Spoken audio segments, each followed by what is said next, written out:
जब समीर अपने फैसले से टस से मस नहीं हुआ तब सब लोग उसे पागल बोलने लगे। सबकी नजर में समीर ने ईशान की बात नहीं मानकर अपने पैर पर कुल्हाड़ी मार ली थी। समीर इतना बेवकूफ कैसे हो सकता है? इसने इस फटीचर के लिए ईशान से पंगा ले लिया। आप सचते ये परिवार कैसे बच पाएगा? मतलबी आदमी है, इसने अपने परिवार के बारे में एक बार भी नहीं सोचा है। समीर अपने बारे में ये बातें सुन रहा था पर फिर भी उसे कोई फर्क नहीं पड़ रहा था। उसने आहान का साथ देने का फैसला कर लिया था और अब किसी भी कीमत पर वो पीछे नहीं हटने वाला था। आहान वहां बस खड़ा रहा। सब लोग भले ही समीर को पागल समझ रहे थे पर उसकी नजर में समीर की इज्जत और बढ़ गई थी। आहान को लग रहा था कि समीर जैसा इंसान जिंदगी भर के लिए भरोसेमंद है। उसने उनकी दोस्ती का मान रखा था। आहान को ऐसे लोग अपनी जिंदगी में बहुत कम मिले थे और पिछले कुछ सालों में तो उसे कोई भी ऐसा नहीं मिला था। आहान का मन भारी हो रहा था। ईशान को लगा कि अब उससे बातें करने का कोई मतलब नहीं है। वो अब नवीन की मदद नहीं कर सकता था, इसलिए वो वहां से चला गया। नवीन ने भी उसे जाने से रोका नहीं क्योंकि उसमें इतनी हिम्मत नहीं थी। ईशान ने उसके लिए बात की, यही नवीन के लिए बहुत बड़ी बात थी। मैं तुम्हें आखिरी बार कह रहा हूँ, इस मामले को यहीं जाने दो, नवीन ने कहा। जाने दो? इतनी आसानी से नहीं। जो शर्त लगाई थी उसे तो पूरा करना ही पड़ेगा तुम्हें। आहान किसी भी कीमत पर पीछे नहीं हटने वाला था। तुम क्यों मौत को बुलावा दे रहे हो? नवीन ने गुस्से में कहा। नवीन को लगा कि इनके साथ नरमी से पेश आने का कोई फायदा नहीं था। मौत को बुलावा? मुझे नहीं लगता, आहान ने बहुत शांति से कहा। अच्छा, तुम्हें जल्दी पता चल जाएगा, नवीन ने उसका मजाक बनाते हुए कहा। फिर उसने अपना फोन निकाला और किसी का नंबर डायल किया। नवीन, तुम्हें क्या लग रहा है कि तुम क्या कर रहे हो? क्यों, अब तुम्हें डर लग रहा है? तुम अपनी हार क्यों नहीं मान लेते? इतना मुश्किल है क्या? समीर ने गुस्से में कहा। मैं और हार मान लूं? कभी नहीं, नवीन ने कहा। नवीन सोच रहा था कि कहीं समीर पागल तो नहीं हो गया जो उसे हार मानने के लिए कह रहा है। आहान, रहने दो, हम चलते हैं, इस मामले को यहीं जाने देते हैं। समीर ने आखिर आहान को समझाने की कोशिश की। वो किसी भी फालतू लफड़े में नहीं पड़ना चाहता था। हालांकि वो मार्शल आर्ट जानता था पर फिर भी नवीन के आदमियों से लड़ना मुश्किल होगा। रहने दो। ऐसे कैसे? अभी तक मुझे कुत्तों की भौंकने की आवाज सुनाई नहीं दी है, आहान ने कहा। ये सुनकर समीर को लगा कि आहान कहीं पागल तो नहीं हो गया है। उसे अभी भी अपनी शर्त की पड़ी है और जान की नहीं। नवीन से डील करना ईशान से डील करने जितना आसान नहीं था। ईशान को अपनी रेपुटेशन बहुत प्यारी थी, इसलिए वो ऐसे मामलों में नहीं पड़ता था। पर नवीन ऐसा बिल्कुल नहीं था। उसे दूसरों को परेशान करने में बहुत मजा आता था। कुछ देर बाद वहां 10-12 हट्टे कट्टे आदमी आए। वो सब नवीन के आदमी थे और उनके हाथ में हथियार थे। सब नवीन के सामने आए और एक साथ अपना सिर झुकाकर बोले, मास्टर नवीन। इस वक्त नवीन आहान को देख रहा था कि आखिर उसका चेहरा डर के मारे कैसा हो गया था। पर आहान को देखकर तो ऐसा लग रहा था कि उसको डर लग ही नहीं रहा था। उसके चेहरे पर कोई एक्सप्रेशन नहीं थे। यह देखकर नवीन आग बबूला हो गया। उसने अपने आदमियों से आहान की तरफ इशारा करते हुए कहा, उसकी दोनों टांगे तोड़ दो। सभी अपने मास्टर की बात मान गए और आहान की तरफ आ गए। तभी समीर आहान के आगे आ गया और बोला, आहान को हाथ लगाने से पहले तुम्हें मुझसे लड़ना होगा। ठीक है, जैसा तुम चाहो, पर अगर तुम्हें कुछ हो गया तो मैं उसकी जिम्मेदारी नहीं लूंगा, नवीन ने कहा। तभी तानिया ने आहान से कहा, आप भाग जाइए, आप इनसे मुकाबला नहीं कर पाएंगे।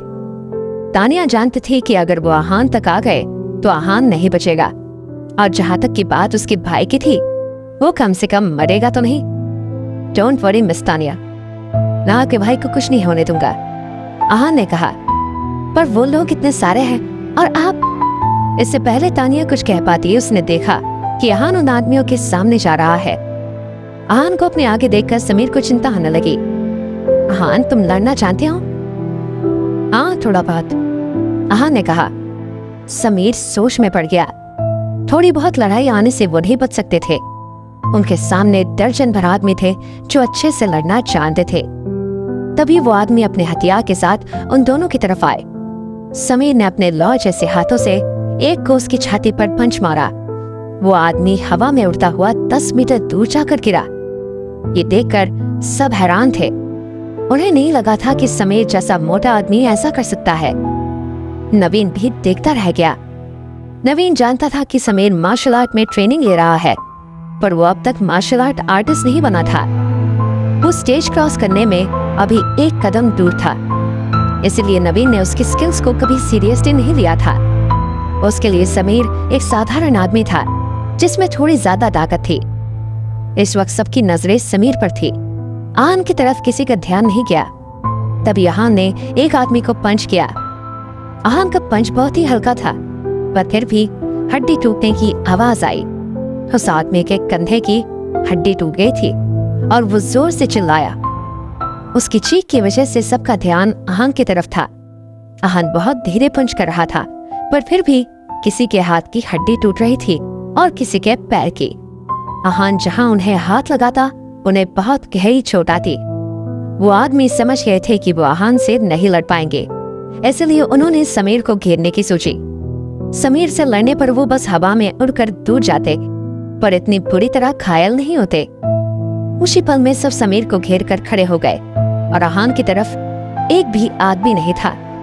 ये सब देखकर नवीन को गुस्सा आ गया। जिसे मारने के लिए उसने अपने आदमियों को बुलाया था, वो उससे ही डर गए। ये क्या तमाशा है?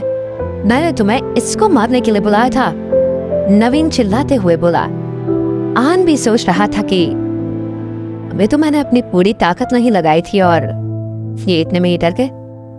नवीन के आदमी ऐसे होंगे मैंने नहीं सोचा था।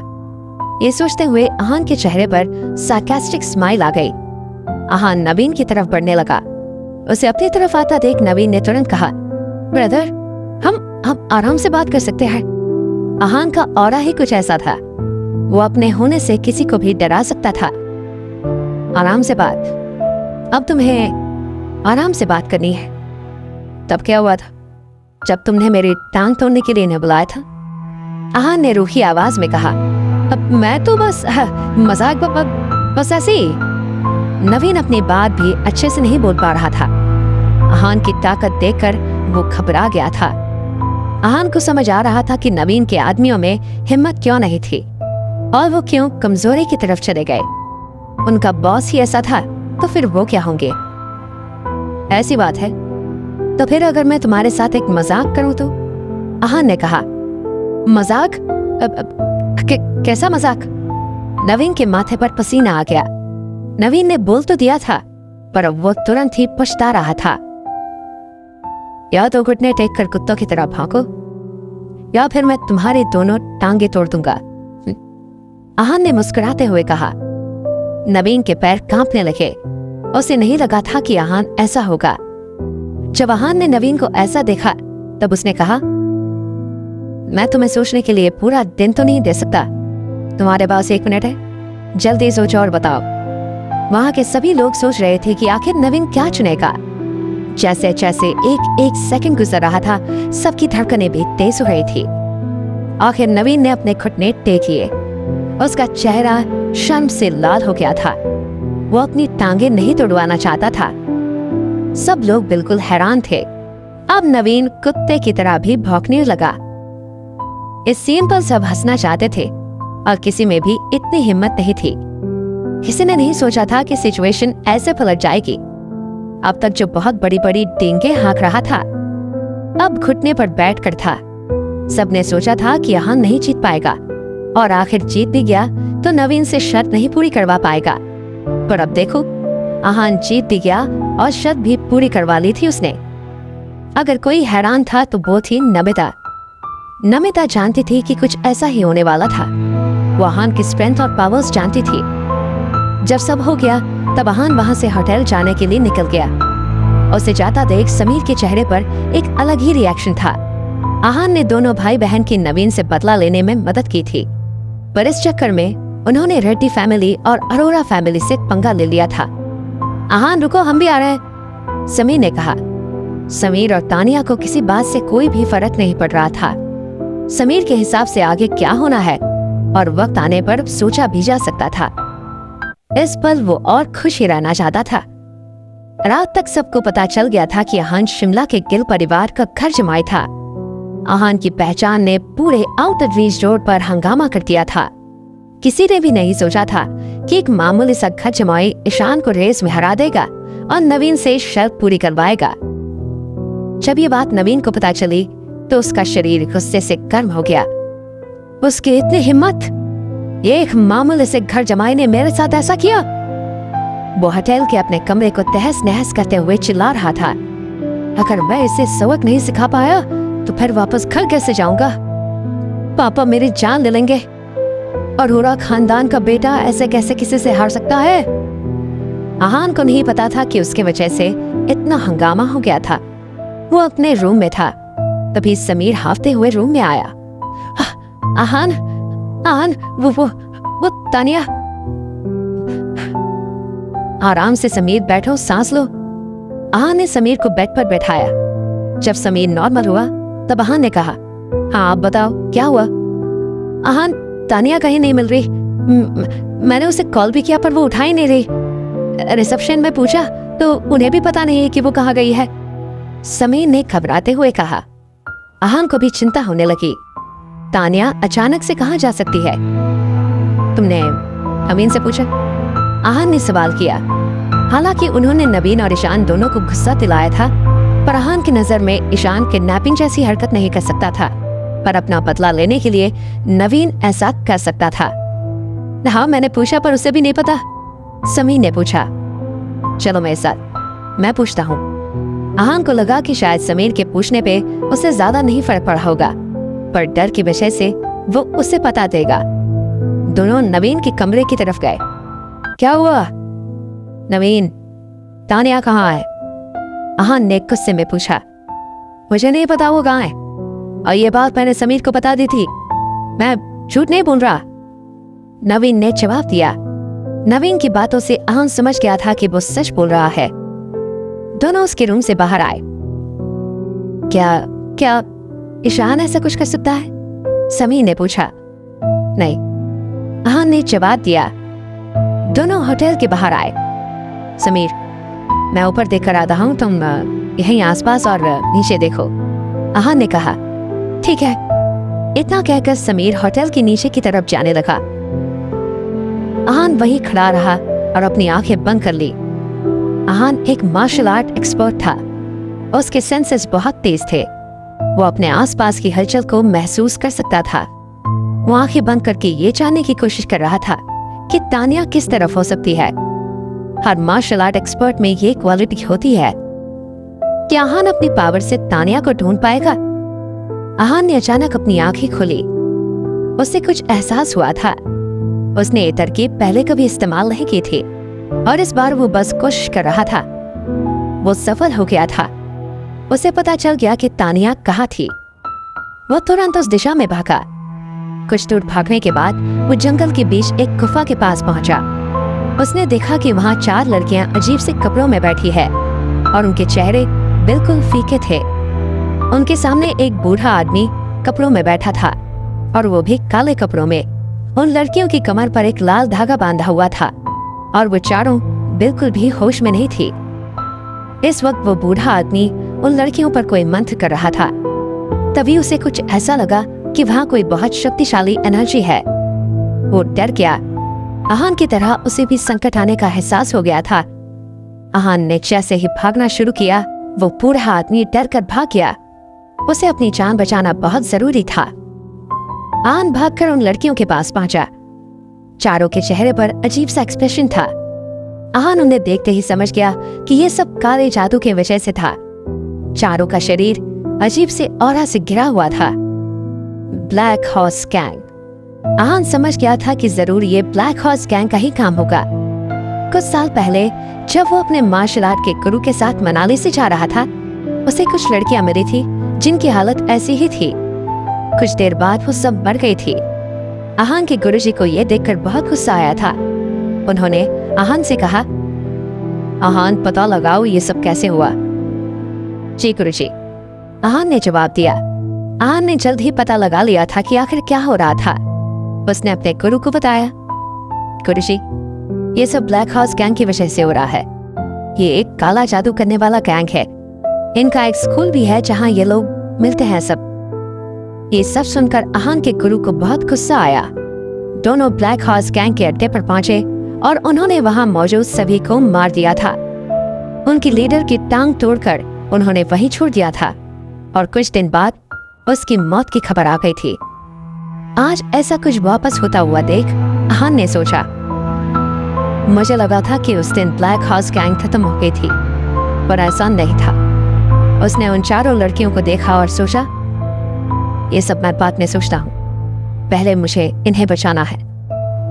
उसने जल्दी से उनकी हालत चेक की और फिर उन्हें होश में लाने की कोशिश कर रहा था। आहान का ऑरा बहुत स्ट्रांग था। उसने अपने पावर से उन चारों पर हुए काले जादू को खत्म करने की कोशिश की। कुछ ही देर में सबके चेहरे बदलने लगे। आहान ये देखकर उसकी जान में जान आई। आहान ने समीर को इन्फॉर्म कर दिया था। सबसे पहले आंखें तानिया ने खोली। आहान को देखकर वो चौंक गई। मिस्टर आहान, आप यहाँ? मिस तानिया, आप ठीक है? हाँ, बस थोड़ा सिर घूम रहा है। पर यहाँ क्या हुआ? तानिया ने पूछा। आप किडनैप हो गई थी, आहान ने कहा। आहान ने फैसला किया कि वो उसे सच नहीं बताएगा, क्योंकि शायद वो सच बर्दाश्त नहीं कर पाएगी। किडनैप? मिस्टर आहान, मुझे कुछ समझ नहीं आ रहा है। तानिया ने अपने चारों तरफ देखा और सिचुएशन समझने की कोशिश की। आपको याद है कि आप ऊपर कैसे आई? आहान ने कहा। वो जगह होटल से लगभग 7-8 किलोमीटर दूर थी। तानिया का वहां आना इतना आसान नहीं हो सकता था। अगर वो होश में आई थी तो उसे सब याद होगा, पर अगर वो यहाँ किसी और कारण से आई थी तो आहान को इसकी जड़ तक पहुंचने में मेहनत लग सकती थी। मुझे नहीं पता, मैं अपने रूम में थी जब वहां कोई आया था। वो शायद होटल का स्टाफ था। फिर उसने वहां कुछ रखा और मैं बेहोश हो गई। जब आंखें खुली तब मेरे सामने आप थे। तानिया ने सब बता दिया। आहान समझ गया था कि होटल का कोई स्टाफ उनके साथ मिला हुआ है। उसे विश्वास था कि तानिया और 3 लड़कियों के साथ इनका पहला शिकार नहीं थी। होटल में से जरूर ऐसी ही लड़कियां गायब हुई होगी। कुछ ही मिनट में वहां समीर भी आ गया। तानिया को सही सलामत देखकर समीर की जान में जान आई। तानिया, तुम ठीक हो ना? समीर ने पूछा। हाँ भाई, तानिया ने कहा। आहान, तुम्हें तानिया कैसे मिली? समीर ने पूछा। जिस तरफ तानिया थी वहां पहुंचना मुश्किल था। मुझे भी नहीं पता, शायद मेरे इंट्यूशंस बहुत स्ट्रांग है। मुझे लगा शायद तानिया इस तरफ होगी तो मैं यहीं आ गया, आहान ने कहा। जाहिर सी बात है आहान को सच नहीं बता सकता था। तुम्हारे इंट्यूशंस तो बहुत स्ट्रांग है यार, समीर ने कहा। आहान, तानिया और लड़कियों को किसने किडनैप किया था? समीर ने सीरियस टोन में पूछा। पता नहीं, मैं उन्हें देख नहीं पाया। जब मैं यहाँ आया तब यहाँ सिर्फ ये चारों ही थी, आहान ने जवाब दिया। आहान, मुझे समझ नहीं रहा कि मैं तुम्हारा शुक्रिया अदा कैसे करूं। मैं अभी बस ये कह सकता हूँ कि अगर कभी भी तुम्हें मेरी जरूरत हो तो मैं हमेशा तुम्हारे पास रहूंगा। तुम्हारे लिए मैं अपनी जान भी दे सकता हूँ मेरे दोस्त, कभी पीछे नहीं हटूंगा मैं, समीर ने भावुक होते हुए कहा। जब से वो दोनों मिले थे तब से आहान ने उनके लिए बहुत किया था और अब तानिया की जान भी बचा ली थी। समीर, इतना क्यों सोच रहे हो? कहाँ तुम मरने मारने की बातें कर रहे हो यार, आहान ने मुस्कुराते हुए कहा। जब से समीर ने ईशान के सामने उसका साथ दिया था तब से वो उसे अपना मानने लगा था। वो समीर की मदद करने के लिए कुछ भी कर सकता था। जब सब होटल पहुंचे तब तक रात हो चुकी थी। होटल का स्टाफ जो तानिया के रूम में गया था वहां से गायब हो चुका था और सीसीटीवी पहले से खराब था। समीर को कोई जानकारी नहीं मिल पाई थी। आहान समझ गया था कि जरूर ब्लैक गोस्ट गैंग के साथ आउटर रीच के बड़े बड़े परिवार मिले हुए हैं। उनके सपोर्ट के बिना वो वहां इतने आसानी से कांड नहीं कर सकते थे। आहान अपने रूम में आया और फ्रेश हुआ। इस वक्त एक घर के लिविंग रूम में एक लड़की कुछ तस्वीरें देख रही थी। ये घर आहान के होटल से ज्यादा दूर नहीं था। अगर आहान वहां होता तो जरूर हैरान हो जाता। वो सारी तस्वीरें उसकी थी। रायज़ादा परिवार का उत्तराधिकारी इतना भी कुछ खास नहीं है, उस लड़की ने कहा। आप ऐसा क्यों बोल रही हैं? एक बूढ़ी औरत की आवाज आई। पद्मा आंटी, आपने कहा था कि ये मार्शल आर्ट एक्सपर्ट है, फिर ये दिनकर जी को पकड़ के नहीं पाया? उस लड़की ने पूछा। पद्मा सोफे के पीछे खड़ी वो तस्वीर देख रही थी। वो शर्मा फैमिली के ड्रोन से ली गई थी। आहान उन्हें पकड़ नहीं पाया था क्योंकि उसने कोशिश ही नहीं की थी, पर उस लड़की को यह समझाना मुश्किल था क्योंकि वो बहुत घमंडी थी। उसे लग रहा था कि आहान दिनकर को नहीं पकड़ पाता। हमें रायजादा परिवार के सक्सेसर को ऐसे कम नहीं समझना चाहिए। आप उसकी मदद से ही जबरदस्ती की शादी से बच पाएंगी, पद्मा ने कहा। जब से अमरनाथ शर्मा गायब हुए थे, शर्मा फैमिली की हालत दिन ब दिन खराब होती जा रही थी। कुछ परिवार छोड़कर चले गए और कुछ मर गए। कनक के अलावा कोई ऐसा नहीं था जो अपने पैरों पर खड़ा हो पाए। पद्मा आंटी, ये रेड्डी फैमिली इतनी खतरनाक है क्या? उस लड़की ने पूछा। वो सिर्फ 26 साल की थी और मार्शल आर्ट के स्टेज 1 के फाइनल लेवल पर थी। उसके हिसाब से वो स्टेज 2 पर 4-5 साल में पहुंच सकती थी। मिस कनक, आप अभी छोटी है। आप नहीं समझ सकती कि रेड्डी फैमिली इस वक्त हमारे लिए कितनी बड़ी मुसीबत है, पद्मा ने कहा। भले ही मैं मार्शल आर्ट के स्टेज 2 पर हूँ, पर फिर भी रेड्डी परिवार के लोगों को नहीं हरा पाऊंगी। हाँ, अगर दिनकर स्टेज 2 से क्वालिफाई कर ले तो फिर रेड्डी फैमिली हमें परेशान नहीं करेगी, पद्मा ने लंबी सांस लेते हुए कहा। जो लड़की आहान के बारे में सब जानती थी और उसकी फोटोज देख रही थी, वो कनक शर्मा थी। ठीक है, मैं आपकी बात समझ रही हूँ, पर अगर आहान ने रेड्डी फैमिली की तरफ कोई एक्शन नहीं लिया तो? कनक ने पूछा। कनक को सबसे ज्यादा चिंता इस बात की ही थी। हालांकि आहान रायजादा परिवार का था, पर उसके रिश्ते अपने परिवार से खास अच्छे नहीं थे। पता नहीं वो रेड्डी परिवार से लड़ पाएगा या नहीं। ऐसा कुछ नहीं होगा, पद्मा ने मुस्कुराते हुए कहा। पद्मा ने आहान के बारे में सारी खबर निकाल ली थी। वो जानती थी कि आहान जब तक मुसीबत की जड़ तक पहुंचकर उसे खत्म नहीं कर देता, तब तक वो शांत नहीं रह सकता था। आपको सिर्फ ये सोचना चाहिए कि आहान आपको रेड्डी फैमिली से बचने में कैसे मदद करेगा, पद्मा ने कहा। वो आहान के बारे में बहुत टाइम से जानती थी, पर कभी उससे बात नहीं कर पाई थी। कनक भी समझ गई थी कि इस वक्त आहान के आदमी बहुत अजीब बर्ताव कर रहे थे। वो जानती थी कि आहान शिमला को पाना चाहता है और वो करने के लिए उसे कनक से ही मिलना पड़ेगा। आहान का इंतजार करने से बेहतर उसे ये लगा कि वो आहान को अपने पास बुलाने की कोई तरकीब सोचे। ये रेस इसी का नतीजा थी। मैंने सोचा था कि आहान और ईशान में झगड़ा करवाऊंगी, पर ऐसा तो कुछ भी नहीं हुआ। आहान ने अपनी पहचान छुपाने के लिए अच्छी चाल चली और ऑडी लेकर आया। ये आहान बहुत चालाक है, कनक ने कहा। कुछ भी करके इन दोनों के बीच में आग तो लगानी पड़ेगी। आहान नहीं जानता था कि इस वक्त उसके आसपास इतना कुछ चल रहा था। इस वक्त उसका ध्यान सिर्फ ब्लैक हॉर्स गैंग की तरफ था।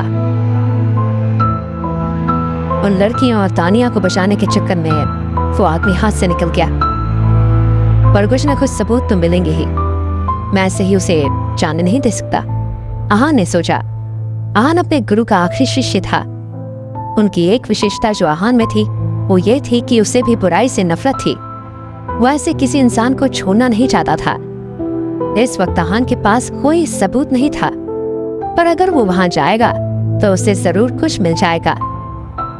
कल मैं वहां जाऊंगा, कोई ना कोई सबूत तो जरूर मिलेगा, आहान ने सोचा और फिर सो गया। अगली सुबह वो टाइम पर उठा और तैयार हो गया। आज रेस का दूसरा दिन था। आज वहां कुछ प्रोफेशनल रेसर्स आने वाले थे। उनके स्किल्स दुनिया भर में जानी जाती थी। वो कल के टॉप 10 वालों को आराम से हरा सकते थे। आज आहान को इन सबसे कोई मतलब नहीं था। वो अभी सिर्फ ब्लैक हॉर्स गैंग के बारे में सोच रहा था। थोड़ा सा भीड़ में आने के बाद आहान को कुछ अजीब से लोग नजर आए।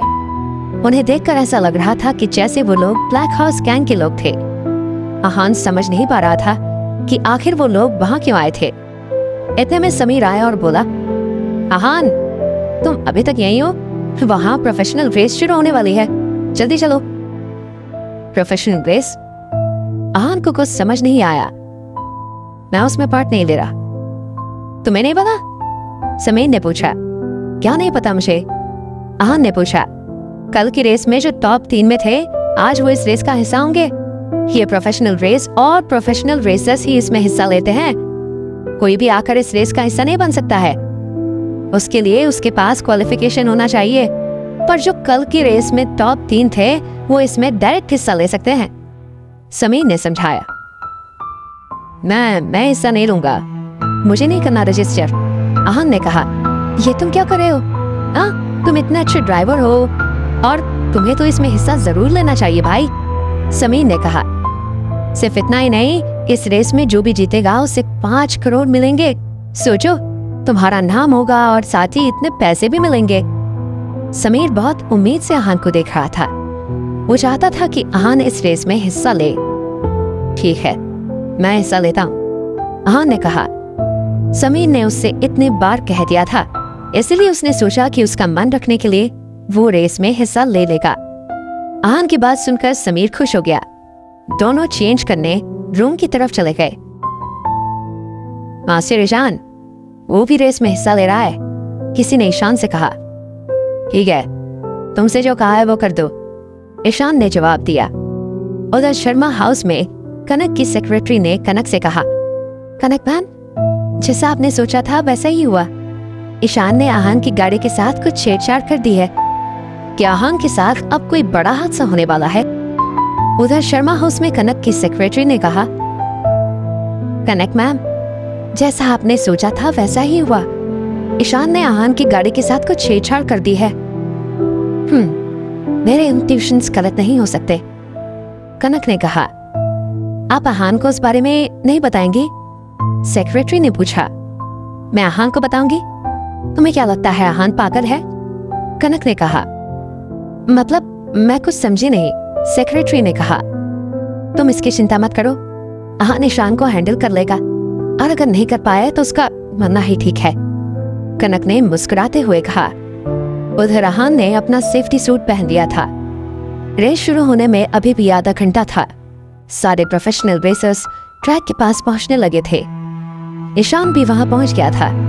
उसने भी सेफ्टी सूट पहना हुआ था और हेलमेट भी लगाया हुआ था। उसका पूरा शरीर और चेहरा ढका हुआ था, फिर भी उसकी बॉडी और पोस्टर देखकर सब जान गए थे कि वो ईशान ही है। सारे कैमरा ईशान पर थे। ईशान के जीतने के चांसेस सबसे ज्यादा थे। कुछ ही देर में वहां कोई और भी आया। उसके आते ही पूरे क्राउड में जोश आ गया। ये कनक थी। कनक ने काले रंग का सेफ्टी सूट पहना हुआ था और हाथ में हेलमेट लिया हुआ था। उसे देखकर उसके चाहने वालों की धड़कनें तेज हो गई। कनक को देखते ही आहान समझ गया था कि वो एक बहुत टैलेंटेड मार्शल आर्टिस्ट थी। कनक को सपोर्ट करने वाला कोई और नहीं था, फिर भी वो इतना आगे पहुंच गई थी।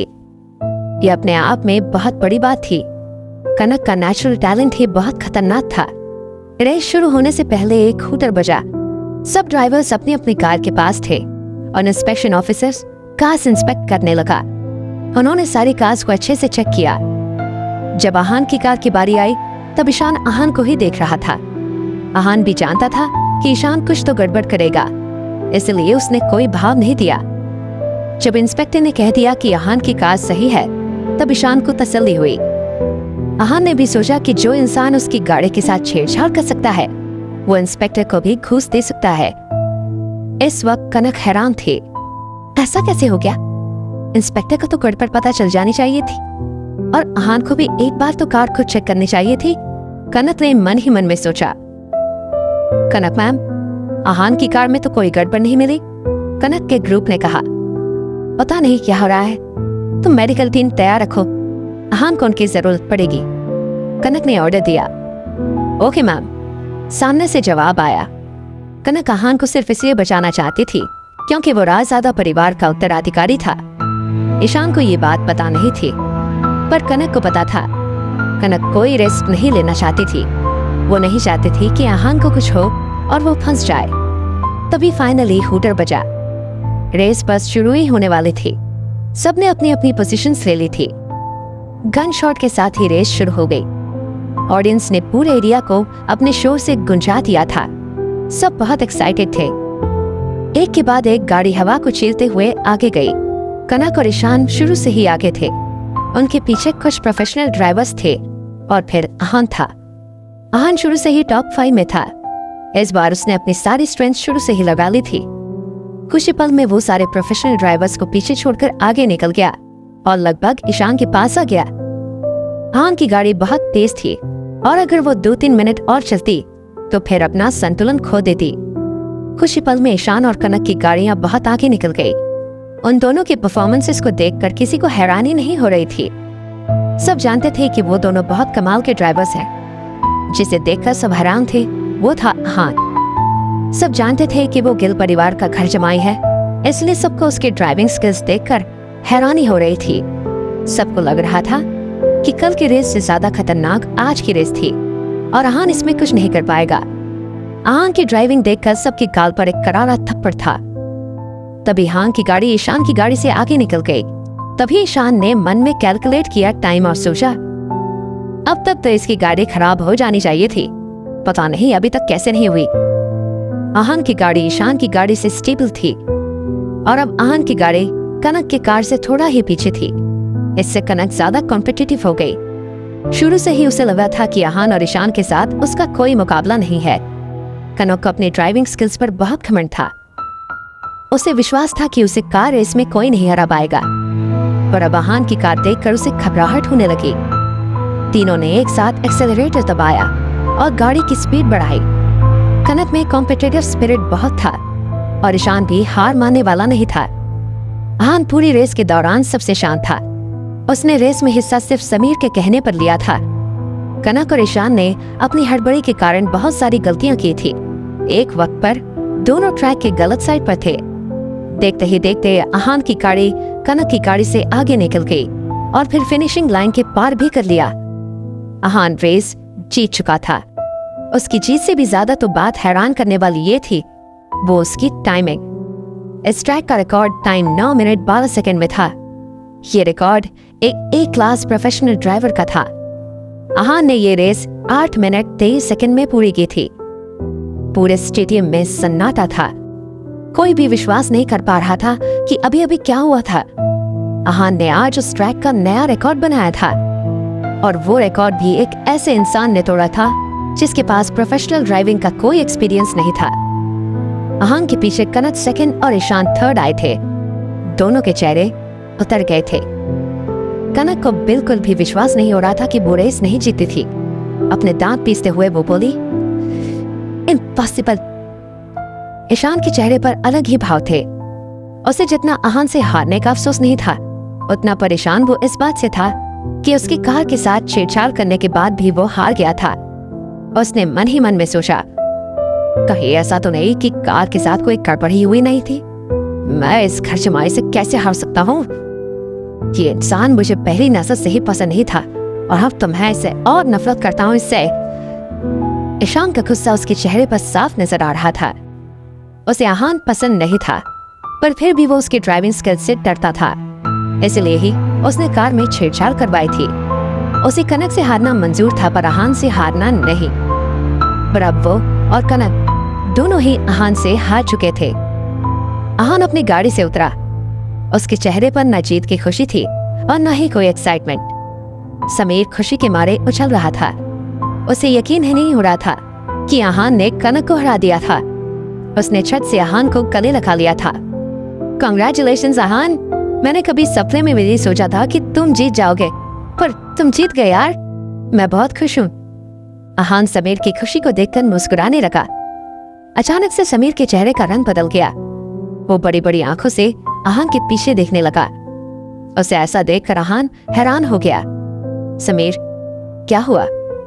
इससे पहले कि समीर कुछ कह पाता, आहान ने पीछे मुड़कर देखा।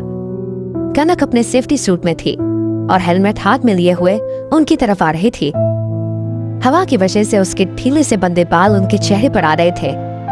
सभी नजरें कनक पर थी और सब उसे निहार रहे थे। कनक आहान के पास पहुंची और अपना हाथ बढ़ाते हुए कहा, हेलो, मेरा नाम कनक है। मेरा नाम आहान है। आहान ने मुस्कुराते हुए कहा और कनक से हाथ मिलाया। पूरे स्टेडियम में सन्नाटा था। 3 तक के गिनने की आवाज साफ साफ सुनाई दे सकती थी।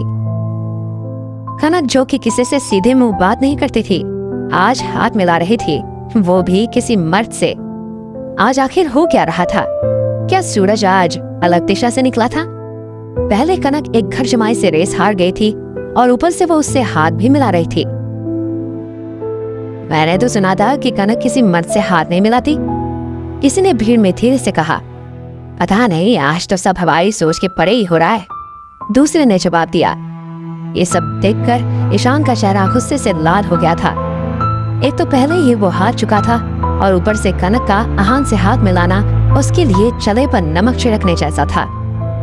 ईशान मानता था कि उसकी शादी कनक से ही होगी, क्योंकि सब में से वो कनक के साथ सबसे ज्यादा करीब था। जब भी मैं हाथ मिलाने की कोशिश करता था तब इसके पास हमेशा बहाना तैयार रहते थे। आज क्या हुआ जो इस आहान से खुद हाथ मिलाने चली गई है? Mister Aahan, congratulations. क्या आप पहले प्रोफेशनल कार रेस में हिस्सा ले चुके हैं? कनक ने पूछा। कनक जानती थी कि वो मार्शल आर्ट एक्सपर्ट था, पर वो इतना अच्छा कार रेसर था ये वो नहीं जानती थी। वो ये मानना ही नहीं चाहती थी कि वो बिना प्रोफेशनल ट्रेनिंग के ऐसी कार ड्राइविंग कर सकता था। उसे हैरान कर देने वाली बात ये थी कि ईशान के आदमियों ने गाड़ी में छेड़छाड़ की, पर फिर भी आहान को कुछ नहीं हुआ और ना ही गाड़ी को। नहीं, ये मेरा पहला एक्सपीरियंस है, आहान ने कहा। कनक को कुछ समझ नहीं आया कि वो क्या कहे। आहान झूठ नहीं बोल रहा था। कोई पहली बार में ऐसे कनक की सोच के बहुत ऊपर था। आहान जरूर गॉड गिफ्टेड था, वरना किसी में इस तरह का टैलेंट होना नामुमकिन था। मिस कनक, आहान ने मुंह बनाते हुए पूछा। हाँ, क्या हुआ? कनक ने शौक होते हुए पूछा। मेरा हाथ, आप इसे और कितने देर पकड़ कर रखने वाली है? आहान ने पूछा। आहान को नहीं पता था कि आखिर कनक क्या सोच रही थी, पर उसने उसका हाथ लगभग 1 मिनट तक नहीं छोड़ा था। Oh sorry. कनक ने तुरंत हाथ छोड़ा और उसका चेहरा शर्म से लाल हो गया। वो मैं खुद सोच रही थी। कोई बात नहीं, इट्स ओके, आहान ने कहा। आहान की नजर में कनक की छवि बहुत अलग थी। उसने सोचा था कि कोई घमंडी और इंटेलिजेंट लड़की होगी, पर उसकी ऐसी हरकत देखकर वो उसे एक जल्दी से लड़की लगी। दोनों में बहुत ज्यादा फर्क था। मिस्टर आहान, क्या आप आज रात को फ्री हैं? कनक ने पूछा। हाँ, आहान ने मुस्कुराते हुए कहा। आहान कब से ये सोच रहा था कि वो शिमला के बारे में कनक से कैसे बात करे, पर वो उसे पता नहीं था कि कनक खुद ही उसे बोल देगी। तो फिर क्या आप मुझे थोड़ा सा वक्त देंगे और मेरे साथ डिनर करेंगे? कनक ने पूछा। आई होप सो मिस कनक, आहान ने कहा। आहान समझ गया था कि कनक को उससे कुछ काम करवाना है, वरना वो उससे इस लहजे में बिल्कुल बात नहीं करती। आहान को बिना देखे ही पता चल गया था कि इस वक्त ईशान गुस्से से लाल पीला हो रहा था। टाइम और जगह फाइनली डिसाइड करने के बाद कनक वहां से चली गई। पूरा क्राउड शॉक था। अभी अभी जो हुआ वो सबको किसी सपने जैसा लग रहा था। समीर ने पूरी बात अपने कानों से सुनी, पर फिर भी उसे विश्वास नहीं हो रहा था। कनक ने आहान से हाथ मिलाया था और उसे डिनर पे भी इनवाइट किया था। समीर ने मन ही मन में सोचा, ये आहान आखिर है कौन? सिर्फ एक खजमाई को कनक जैसी लड़की इतना भाव नहीं देगी। भीड़ में सब हैरान थे। कनक किसी से पहली बार मिली थी और उसने उससे हाथ भी मिलाया था और उसके साथ उसे डिनर पे भी इनवाइट किया था। कनक आखिर चाहती क्या थी? इतने बड़े परिवार के बेटे ईशान को भाव देने की जगह वो इस मामूली से घर जमाई से बात कर रही थी। ये आखिर है कौन? कुछ तो है जो हम नहीं जानते। वहां भीड़ में अलग अलग बातें होना शुरू हो गई।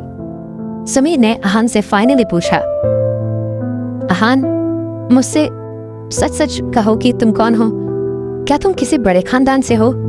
समीर जानता था कि 2 दिन से जो कुछ भी हो रहा है वो कोई मामूली इंसान नहीं कर सकता था। हाँ, मैं एक बहुत बड़े खानदान का वारिस हूँ, आहान ने हंसते हुए मजाक में कहा। हालांकि ये सच था, पर फिर भी उसने इस बात को सीरियसली नहीं कहा था। क्या समीर आहान की सच्चाई जान पाएगा? आहान और कनक का डिनर उनकी जिंदगी में क्या बदलाव लाएगा? समीर ने सोचा और फिर कहा, नहीं, तुम मजाक कर रहे हो। समीर भी जान गया था कि आहान एक घर जमाई है। अगर आहान किसी रईस खानदान का बेटा होता तो वो अपने ससुराल में नहीं रह रहा होता। अगर तुम्हें मुझ पर भरोसा नहीं है तो मैं कुछ नहीं कर सकता, आहान ने कहा। आहान ने जो भी कहा था सच कहा था। उस बात को मानना या नहीं मानना समीर का फैसला था।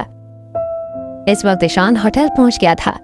वो जल्दी में अपने रूम की तरफ गया और इधर उधर देखा। जब उसे कोई नजर नहीं आया तो उसने अपने रूम का दरवाजा खोला।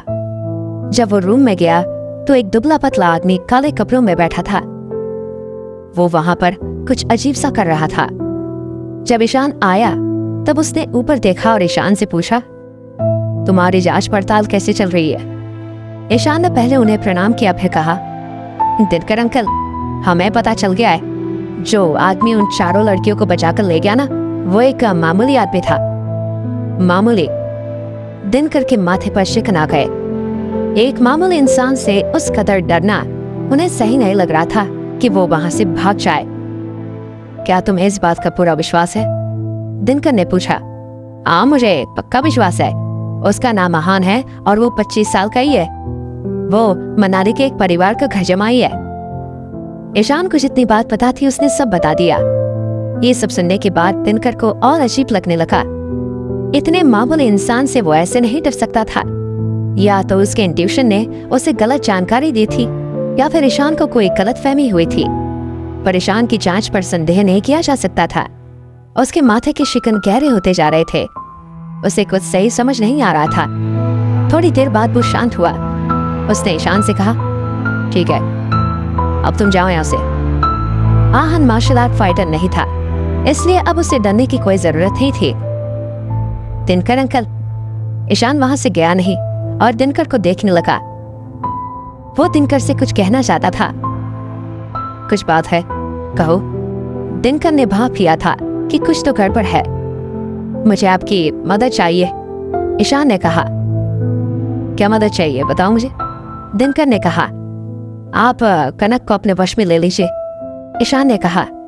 उसकी आंखों में नफरत साफ दिखाई दे रही थी। कनक? तुम कनक के साथ ऐसा क्यों करना चाहते हो? वो तो तुम्हारी मंगेतर है ना? दिनकर ने कंफ्यूजन में पूछा। मंगेतर शब्द सुन के ईशान अपने दांत पीसने लगा। मंगेतर सिर्फ दुनिया की नजर में कनक ईशान की थी, पर सिर्फ सच वो जानता था।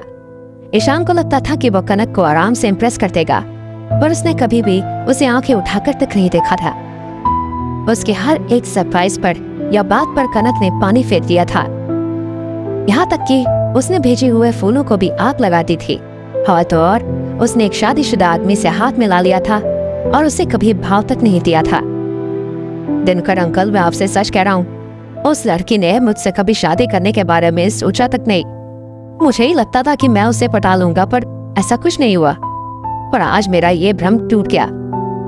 आज उसने एक शादीशुदा आदमी से हाथ मिलाया था। ईशान की आंखें गुस्से से लाल थी। उसे आहान से नफरत तो थी ही, पर अब उसे भी ज्यादा नफरत कनक से थी। कनक ने आज जो किया था वो उसके चले पे नमक छिड़कने जैसा था। क्या तुम सच कह रहे हो? दिनकर ने उदास होते हुए पूछा। ईशान हरिशंकर रेड्डी का बेटा था। क्योंकि दिनकर और हरिशंकर बहुत अच्छे दोस्त थे, इसलिए वो ईशान को भी अपने बेटे समान ही मानता था। जाहिर सी बात थी कि उसे ये सुनकर बहुत बुरा लग रहा था। अगर इसमें से एक बात भी झूठ हो तो आप जैसा बोलेंगे मैं वैसा करने के लिए तैयार हो जाऊंगा, ईशान ने कहा। तो फिर तुम क्या चाहते हो? कनक से कैसे डील किया जाए? दिनकर ने पूछा। कनक मार्शल आर्ट ट्रेन थी। वो भले ही 27 साल की थी, पर उसकी ताकत का अंदाजा आराम से लगाया जा सकता था। वो मार्शल आर्ट के स्टेज 1 के लास्ट लेवल पर थी। ईशान भी मार्शल आर्टिस्ट था, पर वो स्टेज 1 के सेकंड लेवल पर था। दिनकर अंकल, मैं चाहता हूँ कि आप मेरी इससे मार्शल आर्ट में हराने में मदद करें। ईशान से ये बिल्कुल सहन नहीं हो रहा था कि एक लड़की मार्शल आर्ट में उससे आगे है और वो उसे कभी हरा नहीं सकता। मैं तुम्हारी मदद करूंगा। क्या तुमने हरिशंकर से इस बारे में पूछा है? दिनकर ने पूछा। ईशान का दिमाग तो नफरत की वजह से खराब हो चुका था, इसलिए वो कनक को नुकसान पहुंचाने की बात कर रहा था। पर रेड्डी परिवार को भी अगर इसके बारे में पता चला तो वो नाराज हो जाएंगे। कनक बहुत ताकतवर और स्मार्ट थी। अगर वो रेड्डी परिवार का हिस्सा बन जाए तो उनका रुतबा और भी बढ़ जाएगा। इसलिए सब चाहते थे कि ईशान कनक को इम्प्रेस कर पाए। नहीं, मैंने ना उन्हें कुछ बताया और ना ही उनसे इस बारे में पूछा है, ईशान ने तुरंत कहा। वो दिनकर के सामने झूठ नहीं बोल सकता था। तुम्हारे पिता इस बात के लिए कभी नहीं मानेंगे, दिनकर ने कहा। ईशान का चेहरा उतर गया था। ये सच था। हरिशंकर इस बात के लिए नहीं मानेंगे, और इस बात के लिए वो मान जाए इसकी पॉसिबिलिटी भी बहुत कम थी। कनक उनके अपने एरिया में अमीर परिवार बनाने का एकमात्र जरिया था। उसके आने से वो और भी पावरफुल बन सकते थे। ईशान का ऐसा चेहरा देखकर दिनकर ने कहा, अच्छा अब तुम इस बारे में इतना मत सोचो, हरिशंकर से मैं बात कर लूंगा। अंकल, इसका मतलब आप मेरी मदद करेंगे? ईशान खुश हो गया। उसे नहीं लगा था कि दिनकर उसकी साइड लेगा और उसकी मदद करेगा।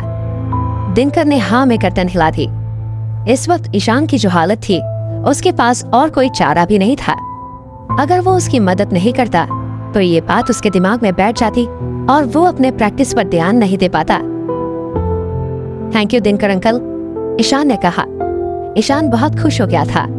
हरिशंकर दिनकर की बात को कभी नहीं टालता था। ये बात भी वो दिनकर के कहने पर वो मान जाएगा। थैंक यू की कोई जरूरत नहीं है, मैं तुम्हारी कनक को हराने में मदद करूंगा। बदले में तुम्हें अपनी प्रैक्टिस पर अच्छे से ध्यान देना होगा। मेरे इतने सालों की मेहनत को बर्बाद मत होने दो, दिनकर ने कहा। ईशान की बात मान लेने के बाद दिनकर का भी स्वार्थ था।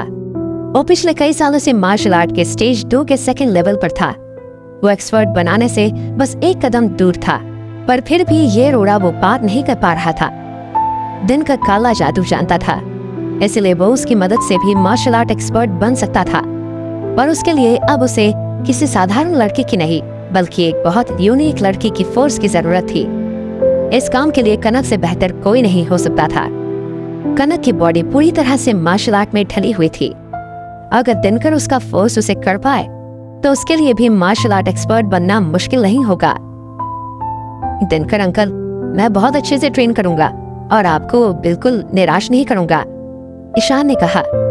वो बस एक बार कनक को हराकर उसकी अच्छे से बेइज्जती करना चाहता था। ईशान बहुत स्ट्रांग तो था, पर कनक से ज्यादा नहीं।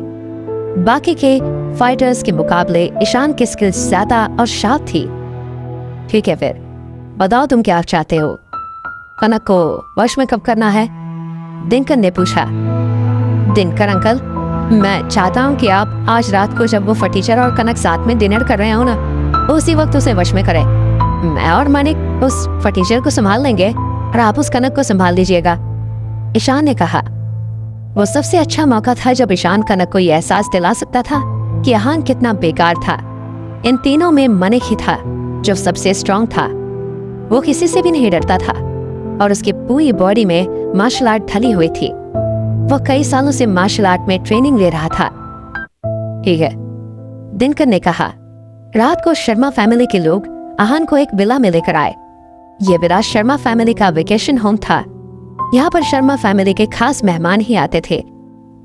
कनक को आहान से अकेले में बात करनी थी, इसलिए उसने ज्यादा तामझाम नहीं करवाया था।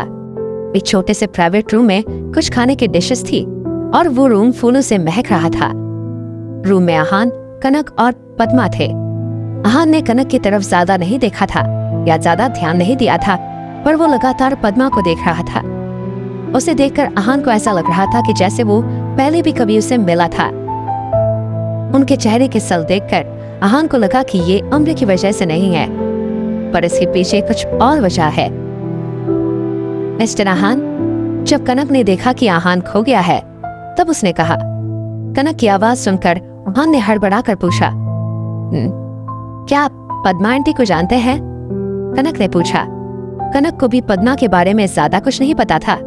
बस उसे इतना याद था कि पद्मा काफी समय से उनके साथ थी, पर पहले वो ऐसी नहीं दिखती थी। वो बहुत खूबसूरत थी। नहीं, मैंने नहीं जानता। आहान इस बारे में बात करके पद्मा को अनकंफर्टेबल नहीं करना चाहता था।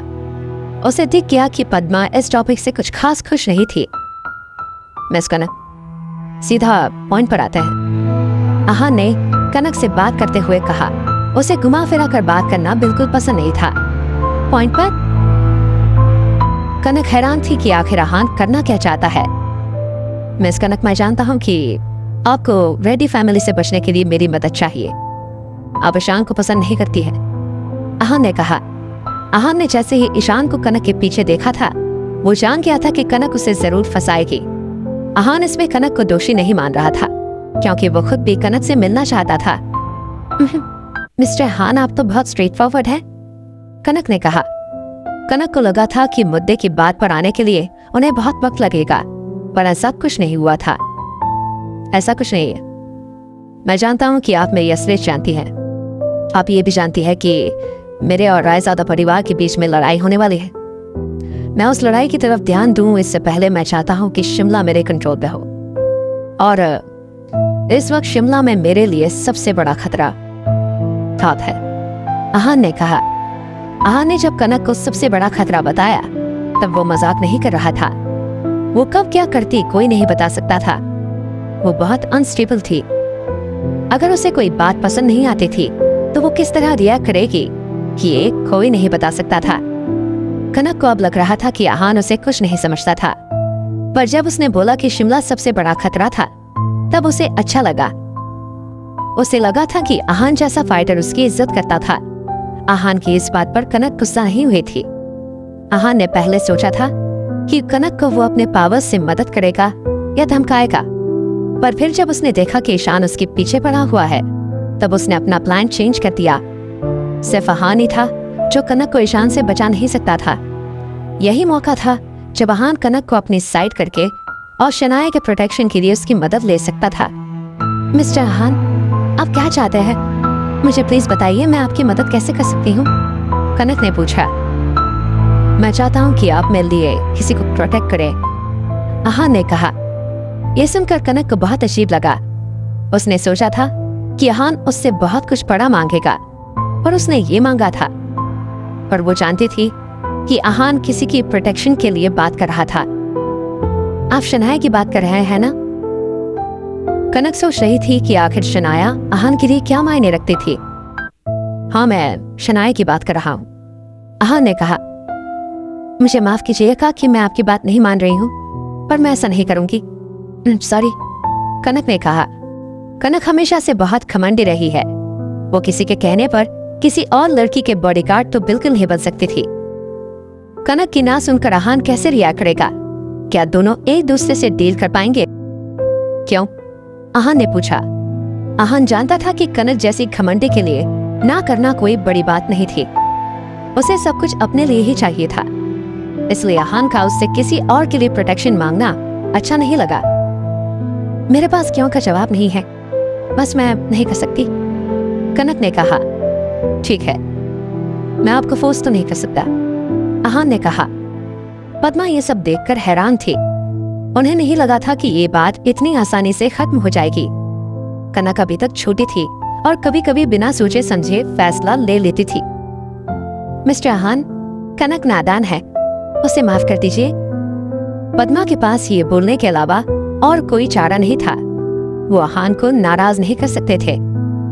रेड्डी परिवार से डील करने के लिए उनको उसकी जरूरत थी। कोई बात नहीं पद्मा जी, मैं इनकी फीलिंग समझ सकता हूँ, आहान ने कहा। वो इतनी छोटी सी बात पे नाराज होने वालों में से नहीं थी।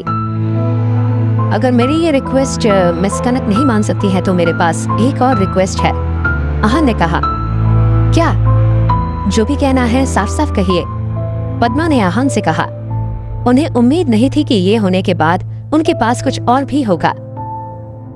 मुझे उम्मीद है कि अगर मेरी बीवी किसी मुसीबत में होगी जो सॉल्व नहीं हो सकती तो आप उनकी मदद जरूर करेंगी, आहान ने कहा। आहान का असली मकसद यही था। वो जानता था कभी न कभी ऐसी मुसीबत जरूर आएगी। जब वो ना हो तब कनक शनाया को प्रोटेक्ट कर सकती है। जी बिल्कुल मिस्टर आहान, कनक की तरफ से मैं हाँ बोल रही हूँ, पद्मा ने तुरंत हाँ कर दिया था।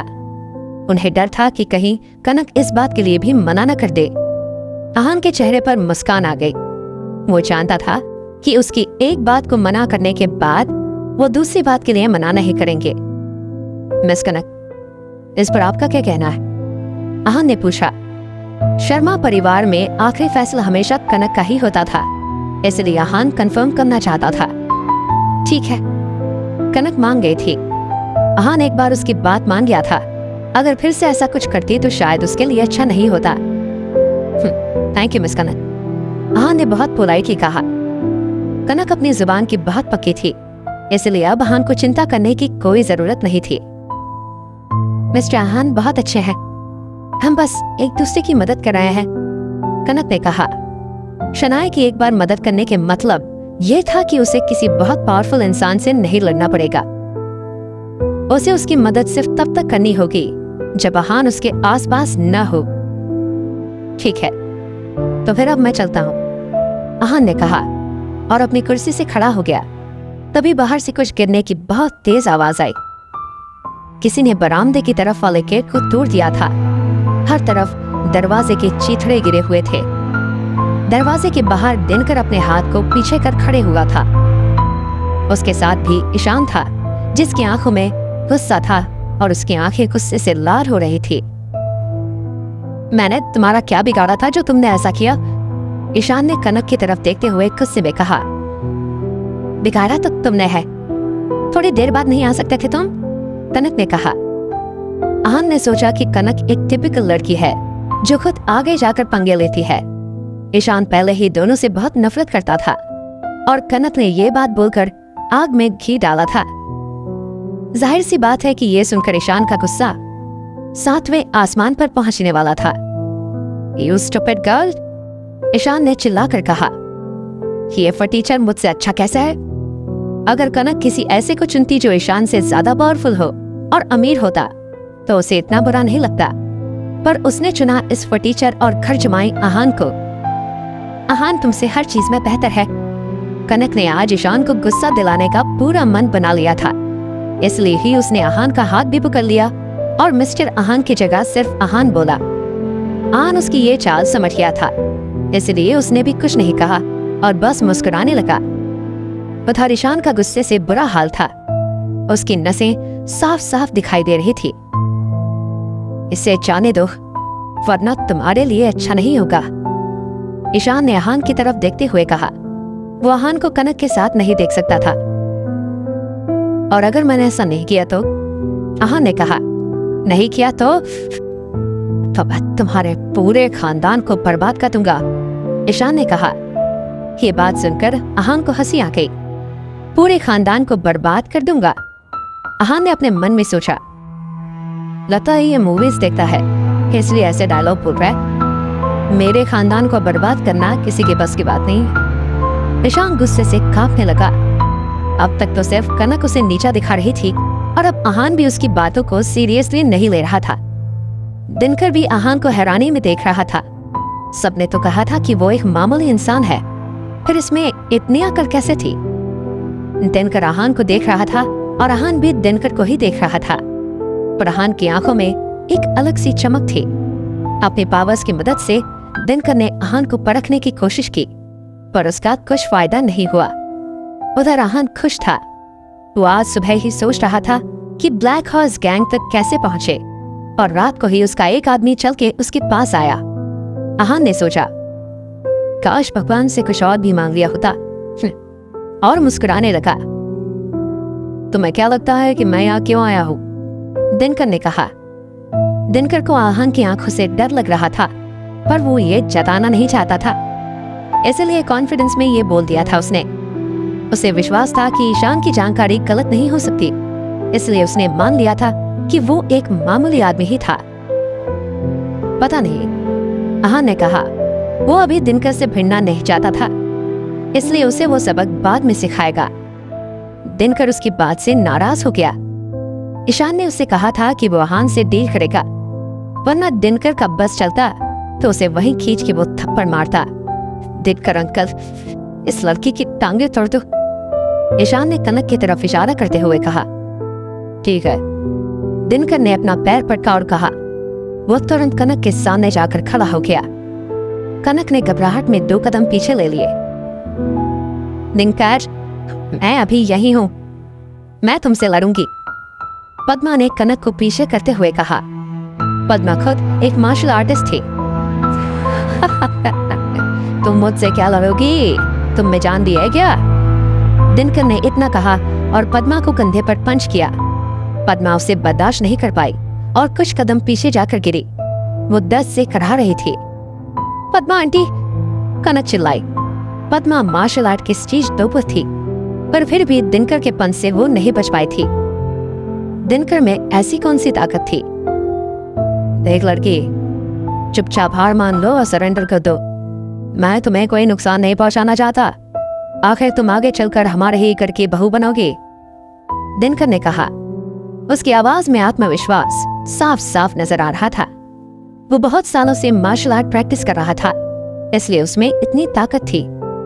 तुम्हारे सपनों में, कनक ने कहा और अपने पैर पटकते हुए दिनकर के पास पहुंची। तुम्हारी हिम्मत की तो दाद देनी पड़ेगी। अपने पद्मा आंटी की हालत देखने के बाद भी तुम उनसे भिड़ने आ गई, दिनकर ने कनक का मजाक बनाते हुए कहा। कनक में सच में हिम्मत थी जो वो दिनकर पर अटैक करने आ गई थी। ये देखकर आहान के मन में कनक के लिए इज्जत बढ़ गई। शनाई की सेफ्टी के लिए उससे रिक्वेस्ट करना आहान को सही फैसला लग रहा था।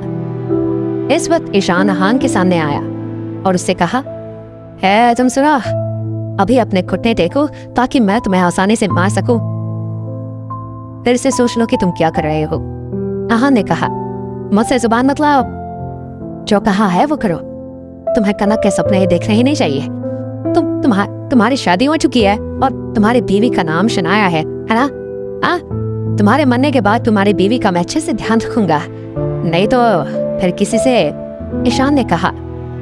ईशान अपनी बात पूरी कर पाता उससे पहले ही आहान ने उसके मुंह पर मुक्का मारा। आहान कुछ भी सुन सकता था, पर शनाया के खिलाफ वो एक शब्द भी नहीं सुन सकता था। बेचारे ईशान को ये बात कहाँ पता थी। आहान के पंच से उसका जबड़ा बुरी तरह से हिल गया था। तुम फाइटर हो? ईशान ने पूछा। ईशान एक फाइटर के पंच को अच्छे से पहचानता था। उसके चेहरे पर डर की वजह से पसीना आने लगा था। तो तुम्हें क्या लगा? आहान ने कहा। आहान सोच रहा था कि इसे अब तक तो ये बात समझ आ जानी चाहिए थी। इनफैक्ट जो कल रेस में हुआ उसके बाद ही ईशान को समझ आ जाना चाहिए था कि आहान को जितना सिंपल समझा जा रहा था, असल में वो उतना सिंपल था ही नहीं। तुम ईशान का पूरा शरीर कांप रहा था। उसके मुंह से शब्द निकल नहीं रहे थे। उसने कभी सोचा नहीं था कि आहान एक मार्शल आर्टिस्ट होगा। पहले उसे शक हुआ था, पर फिर उसने सोचा कि अगर वो मार्शल आर्टिस्ट होता तो गिल परिवार की इतनी बेइज्जती सहन नहीं कर पाता। एक मार्शल आर्टिस्ट कभी अपनी इंसल्ट नहीं होने दे सकता था, पर अब ऐसा लग रहा था कि आहान एक फाइटर है। तुम क्या कर रहे हो? ईशान ने कहा और फिर से उसे पंच किया। इस बार पिछले पंच से ज्यादा पावरफुल ये पंच था। ईशान वहीं चकराया और उसके दांत भी टूट गए। अगर आहान ने थोड़ा पावर लगाया होता तो उसके दांत और ज्यादा टूट जाते। दिनकर अंकल, ये फाइटर है, ईशान ने दर्द में होते हुए दिनकर से कहा। ईशान दिनकर से मदद मांग रहा था। भले ही वो फाइटर था, पर वो दिनकर से लड़ सके इतना अच्छा फाइटर तो नहीं हो सकता था। दिनकर आहान को देख रहा था और आहान दिनकर को। आहान की नजर से दिनकर एकदम सुन्न हो गया था। उसने अपने मन में सोचा, कुछ तो है जो सही नहीं है, कुछ तो है जो मैं समझ नहीं पा रहा हूँ। दिनकर को एहसास हुआ कि ये वही औरा है जिसका एहसास उसे कल रात को जंगल में हुआ था। आहान वही है जो कल रात को जंगल में आया था। उस वक्त वो ये नहीं जान पाया था क्योंकि आहान की पावर्स उससे कई ज्यादा थी। ऐसे में दिनकर से पहचानने में गलती होना साधारण सी बात थी। सब समझ जाने के बाद दिनकर बहुत डर गया था। उसने अपनी जान बचाकर भागना ही बेहतर समझा। अपनी इज्जत की परवाह किए बिना वो वहां से भागने लगा। ये देखकर सब हैरान थे। इतना पावरफुल आदमी आहान से डरकर भाग रहा था। दिनकर अंकल, आप क्यों भाग रहे हैं? ईशान ने पूछा। कनक वहां शॉप में खड़ी थी और सोच रही थी, क्या सच में आहान इतना खतरनाक है जो दिनकर जी उसे देखकर भाग गए? आहान भी बाकी सब जितना ही हैरान था। वो सोच रहा था कि क्या दिनकर जी इतने डरपोक हैं कि वो कुछ बिना बोले ही भाग गए। कभी तो मैंने उनके खिलाफ कुछ किया ही नहीं था। अगर ये इतने डरपोक है तो मार्शल आर्ट के स्टेज 2 पर कैसे है? कल भी मुझे देखकर भाग गए थे और आज भी। आहान के मन में बहुत सारे सवाल थे। मिस्टर आहान, आप उन्हें पकड़ेंगे नहीं? कनक ने पूछा। कनक ने पहले भी देखा था कि आहान ने उन्हें जाने दिया था। दिनकर ज्यादा दूर नहीं था और बरामदे की दीवार से कूदने ही वाला था, पर फिर भी आहान ने कुछ नहीं किया था। कनक को ये बात थोड़ी अजीब लगी। बिल्कुल पकड़ूंगा, आहान ने कहा। आहान जिसे ढूंढ रहा था वो खुद चलकर उसके सामने आया था। वो उसे ऐसे कैसे जाने देता? अगर आज वो बच जाता तो आहान को चुल्लू भर पानी में डूब जाना चाहिए था। आहान ने तुरंत एक लकड़ी उठाई और एक पर्टिकुलर पोजीशन से दिनकर की तरफ फेंकी। कनक को लग रहा था कि वो कोई मजाक कर रहा है।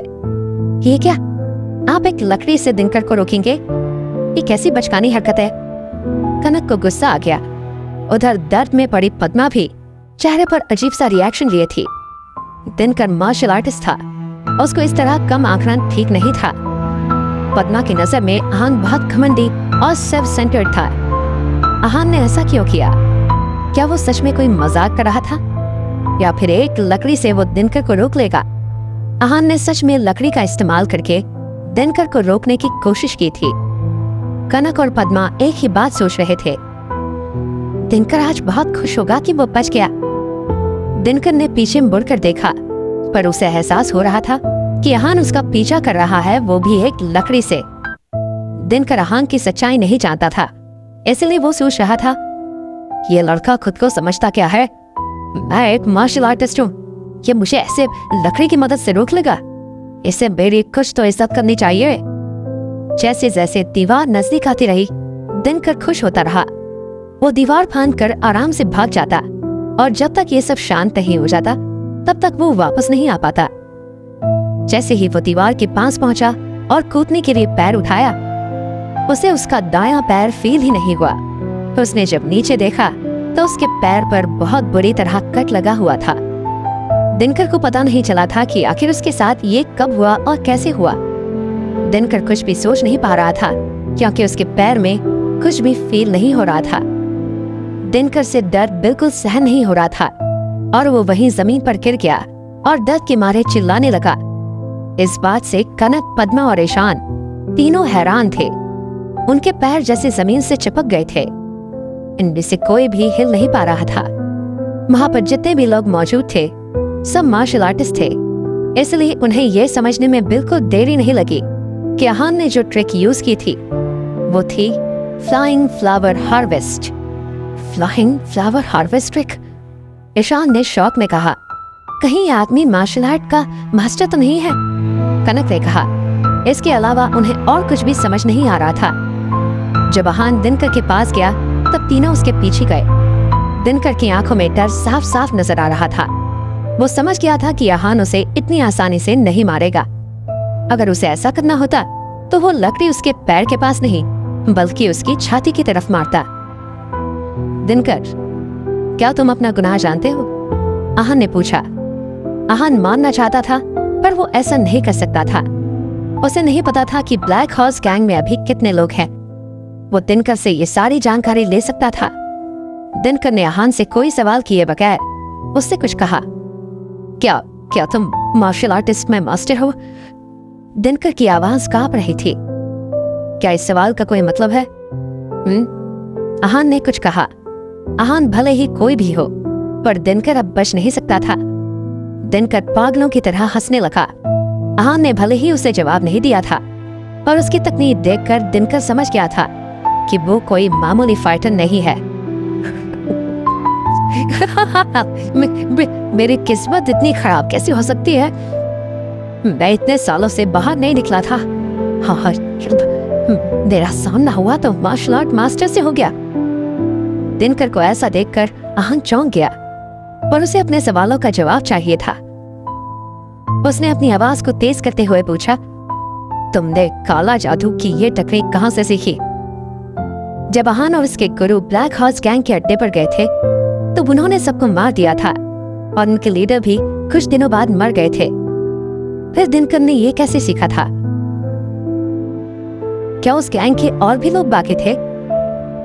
आपको इस बारे में कैसे पता चला? दिनकर ने हैरानी से पूछते हुए कहा। ये बात दिनकर ने सबसे छुपा के रखी थी। उसके करीबी लोगों को भी इस बारे में कुछ नहीं पता था। फिर आहान कैसे जानता था? अचानक उसे याद आया और उसने कहा, तुम नारायण के स्टूडेंट हो ना? दिनकर ने कहा। ऐसा लग रहा था कि जैसे ये सोचते उस पे कोई पहाड़ टूट पड़ा हो। तुम मेरे गुरुजी को जानते हो? इसका मतलब ब्लैक हॉर्स गैंग से तुम्हारा रिश्ता बहुत पुराना और गहरा है। आहान ने कहा। दिनकर पागल हो चुका था। वो जोर जोर से हंस रहा था और बोल रहा था, अब मुझे सब समझ में आ गया है। मैं सब समझ गया। तुम ग्रैंड मास्टर नारायण के स्टूडेंट हो, इसलिए इतनी कम उम्र में मार्शल आर्ट एक्सपर्ट हो। इसलिए मैं तुम्हारा एहसास समझ नहीं पा रहा था, इसलिए तुम्हारा ऑरा इतना स्ट्रांग है। अब मुझे समझ में आ रहा है।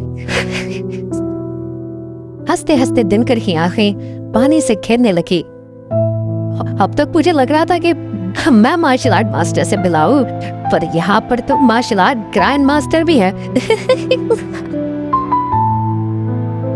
मार्शल आर्ट ग्रैंड मास्टर होना बहुत बड़ी बात थी।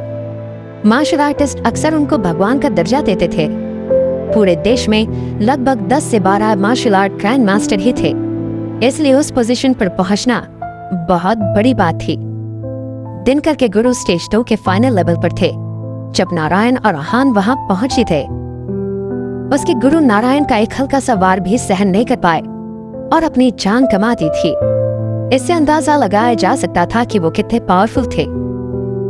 मैं डर की वजह से इतने सालों तक अपने शहर और अपने देश से दूर रहा। मास्टर नारायण की वजह से मैं ढंग से खा पाया और नहीं सो पाया।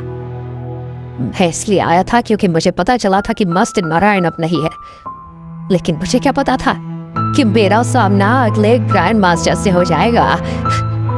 दिनकर ने कहा। दिनकर के हिसाब से अगला ग्रैंड मास्टर आहान बन सकता था। वो इस उम्र में इतना पावरफुल और स्ट्रांग था। आहान ने अपनी मेहनत और रेगुलर प्रैक्टिस से खुद को इस फील्ड में बेस्ट बना लिया था। अब मुझे मरने का कोई दुख नहीं होगा। हाँ, कम से कम मैं सबसे कह तो सकूंगा कि मुझे मार्शल आर्ट के अगले ग्रैंड मास्टर ने मारा है। दिनकर ने अपनी आखिरी बात की और फिर मरने के लिए तैयार हो गया। दिनकर को ऐसे देखकर आहान को समझ आ गया था कि वो इससे ब्लैक हॉर्स गैंग के बारे में ज्यादा कुछ नहीं जान पाएगा।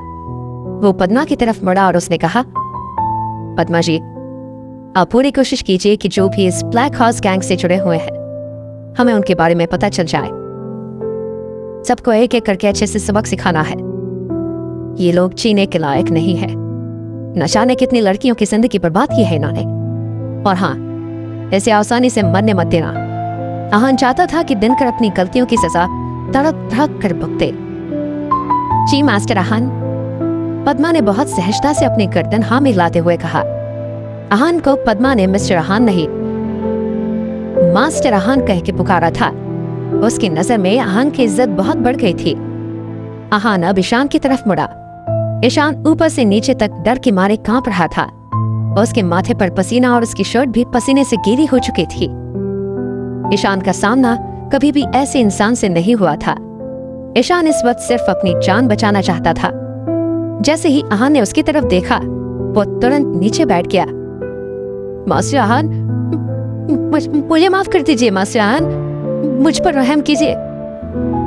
मैंने दूसरों को हमेशा अपने से कम समझा और इसी वजह से मैं आपको पहचान नहीं पाया, पर आप तो महान हैं, मुझे माफ कर दीजिए।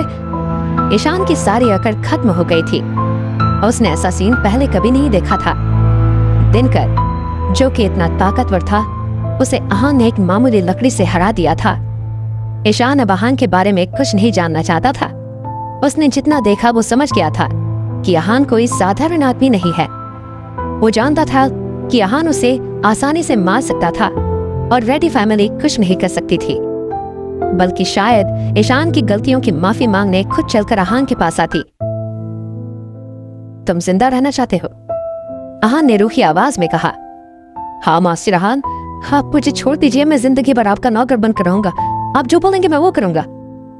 ईशान को थोड़ी सी उम्मीद नजर आई और वो बहुत खुश हो गया। मेरा नौकर बनने की कोई जरूरत नहीं है। मैं तुम्हारी शक्ल भी इतने नहीं देख पाऊंगा, इतनी औकात नहीं है तुम्हारी, आहान ने कहा। आप सही कह रहे हैं मिस्टर आहान। मास्टर आहान, हाँ मास्टर आहान, आप बताइए मुझे क्या करना होगा।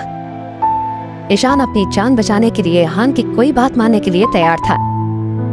समीर मेरे भाई जैसा है, तुम समीर की मदद करो। उसका परिवार जिस मुसीबत में है, उन्हें उस मुसीबत से निकालो। मैं तुम्हें माफ कर दूंगा। आहान ने कहा।